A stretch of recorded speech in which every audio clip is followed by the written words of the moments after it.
what we can say, what we can tweet, what we can read, what we can post. You got to be kidding me. As RFK Jr. testified before our committee, never forgot what he said. He said, when you look at history, it is never the good guys who are for censorship. It is always the bad guys, and that's our concern. We need debate. The best way to answer bad speech, wrong speech, stupid speech, crazy speech, even hate speech is more speech. We need the First Amendment. Our committee will continue to move legislation that protects free speech from threats, including threats from abroad.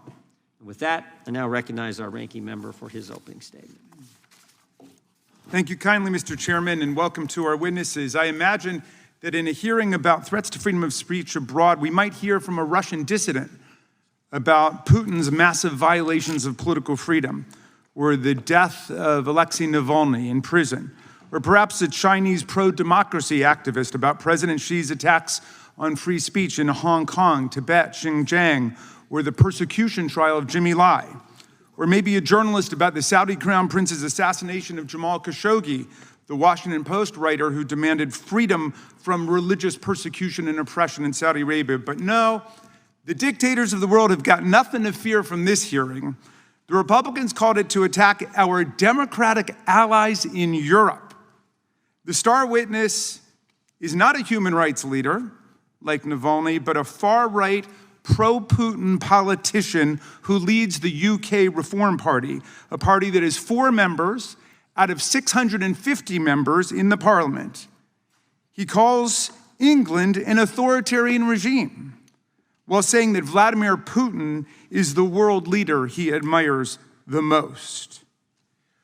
Well, this hearing mimics Vice President J.D. Vance, who went to the Munich Security Conference in February. In the first 2 minutes of his speech, whitewashed the world's leading autocratic regimes, proclaiming that the threat that worries him is not Russia. It's not China, he said, but rather it's our European allies. Amazing.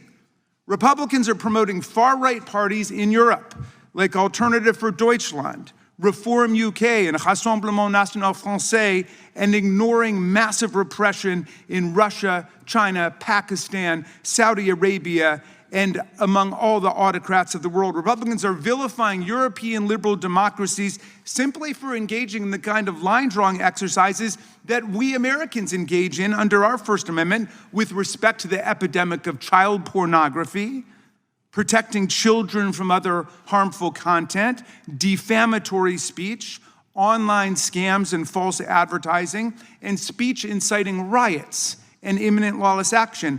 All forms of speech that the First Amendment does not protect and whose tricky contours must still be drawn by law. We could have a meaningful hearing on this complicated subject, but this hearing's just a drive-by hit against a strong Democratic ally to benefit a Donald Trump sycophant and wannabe. But it's even worse than this. Not only are our colleagues ignoring intensifying repression in the world's dictatorships, they're also trying to distract the world from the attack on freedom taking place right here in America every single day.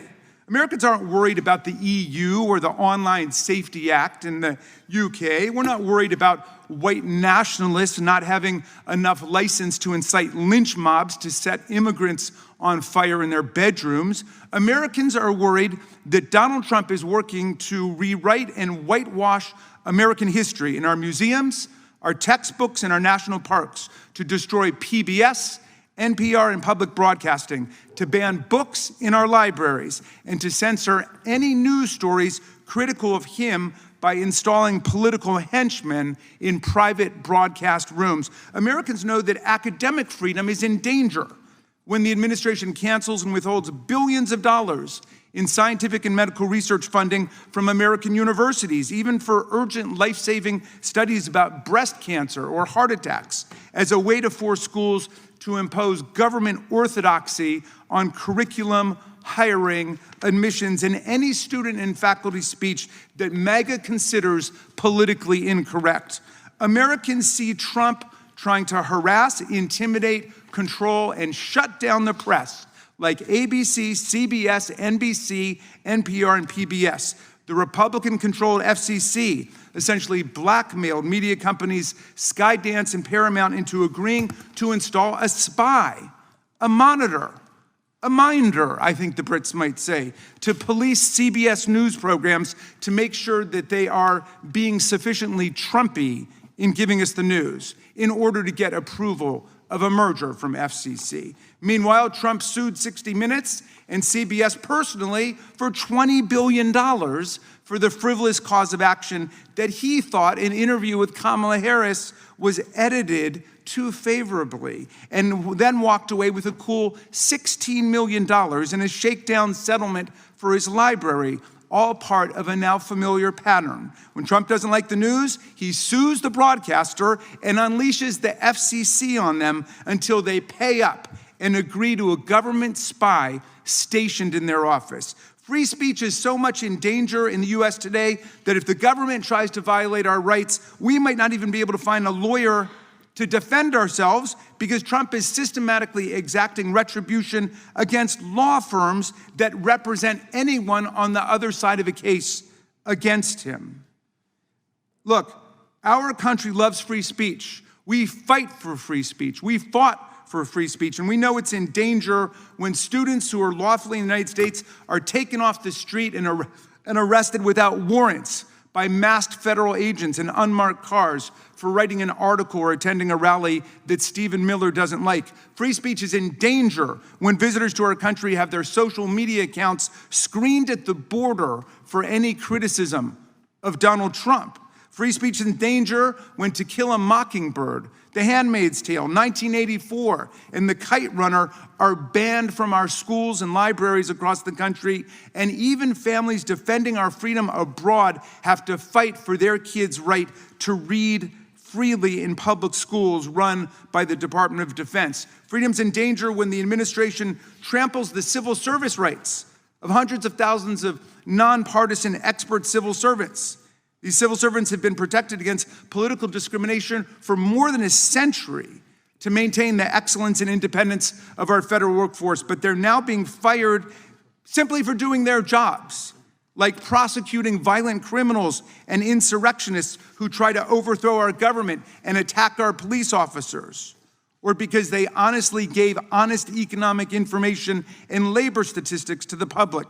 These honorable civil servants are being fired because they won't be the political hacks Trump demands that they be. When private comments made by federal employees are scrutinized for anti-Trump bias and they can lose their jobs because of it, then we've entered the realm not just of Vladimir Putin, but of Joseph Stalin. Now, Mr. Trump and Mr. Farage both claim they're protectors of free speech, but they only want to protect speech they agree with. In the UK, Mr. Farage is openly promoting the abolition of the Human Rights Act of 1998 to be replaced with a British Bill of Rights that limits the right of free speech to British citizens and legally sanctioned residents. He complains that racist threats against immigrants are not protected free speech, while he proposes to strip migrants, tourists, and perhaps even visiting American congresspeople of any free speech rights at all. I had my own close encounter with that when Mr. Farage and his team presented for more than an hour in a conversation we had about free speech. And after 3 minutes of talking, he cut me off and terminated the meeting because he didn't like what I was saying. That's the kind of free speech he's committed to. There is a free speech crisis in America today, but there's no free speech crisis in Britain. UK Prime Minister Keir Starmer has not shut down GB News, where Mr. Farage has his own show, just because Mr. Farage has used his airtime to call for banning peaceful protests that he disagrees with. No one has stopped him from going on Russian TV 17 times and saying also and repeating that the one world political leader he most admired was Vladimir Putin, even though Vladimir Putin is a war criminal and a dictator who has regularly interfered in other countries' democratic elections. No one has stopped Mr. Farage from parroting Putin's absurd talking points, like when Farage claimed that NATO, the US, and Britain provoked this war in Ukraine. For a man who fashions himself as some kind of a free speech martyr, Mr. Farage seems most at home with the autocrats and dictators of the world who are crushing freedom on earth. Mr. Farage wants to get rid of the Online Safety Act in his country, a law shepherded by the Conservative Party and implemented by the Labor Party, which bans child pornography online, protects children from harmful content, forbids non-consensual pornography and other unlawful content. He should go and advance the positions he's taking here in Congress today in Parliament, which is meeting today, if he's serious about it. To the people of UK who think this Putin-loving free speech impostor and Trump sycophant will protect freedom in your country, come on over to America and see what Trump and MAGA are doing to destroy our freedom, kidnap college students off the street, ban books from our libraries, militarize our police and unleash them against our communities, take over our universities, wreck our professional civil service, and turn the government into a money-making machine for Trump and his family. You might think twice before you let Mr. Farage make Britain great again. I yield back. The gentleman yields back. I would just point out that the encounter that